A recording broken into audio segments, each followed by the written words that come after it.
The Lord be with you. A reading from the Holy Gospel according to Mark.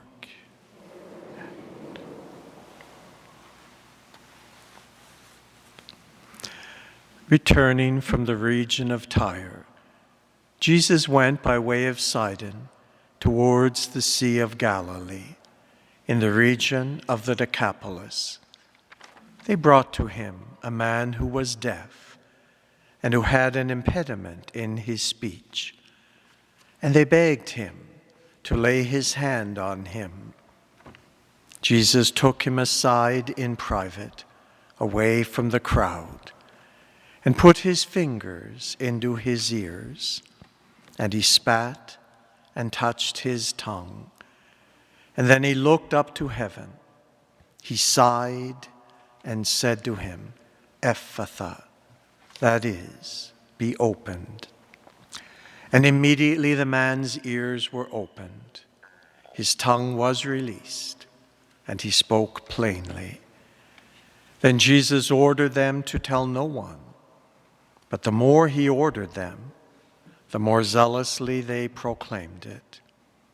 They were astounded beyond measure, saying, He has done everything well. He even makes the deaf to hear and the mute to speak. The Gospel of the Lord.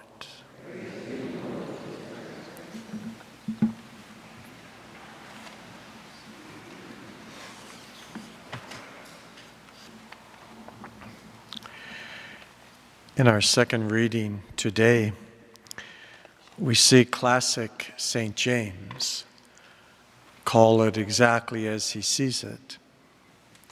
And so he presents this situation. Somebody comes into an assembly, unknown to the assembly, gold rings, fine clothes, and at the same time, a poor person in dirty clothes. And James says, so if you go over, first of all, to the wealthy person and fawn over them and just sit over there to the poor person, aren't you making distinctions among yourselves? And aren't you becoming judges with evil thoughts? And then he reminds his fellow Christians, has not God chosen the poor in this world to be rich in faith and to be heirs of the kingdom that he has promised to those who love him? In our gospel, I have a fascinating little healing account of Jesus. First thing to note is where it takes place. It takes place not in Israelite territory, Judean territory, but in pagan territory, the region of Tyre, Sidon, the region of the Decapolis, the 10 pagan cities that were north of the Israelites. And so we can guess, although we're not told explicitly, that the people who are coming to Jesus there are pagans and not Jews. So even they have heard about him and about his power. They bring to him a deaf man and a man who with an impediment in his speech, and they beg him to lay his hands on them. Now, I'm going to step back a bit. This is in Mark's Gospel. You won't find it in Matthew. You won't find it in Luke.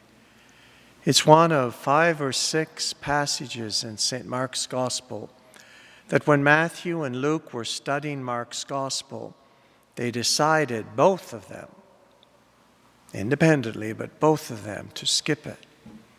And probably the reason they skip it is the very reason I like it, because of how gritty and basic it is, and in its account of how Jesus works this particular cure. He takes the man aside in private, away from the crowd.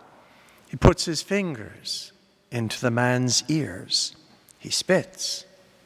Another account that was omitted of a similar miracle, spits, takes some mud and makes a bit of paste and rubs them on a blind man's eyes.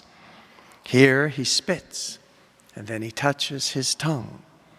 And then he looks up to heaven and he sighs.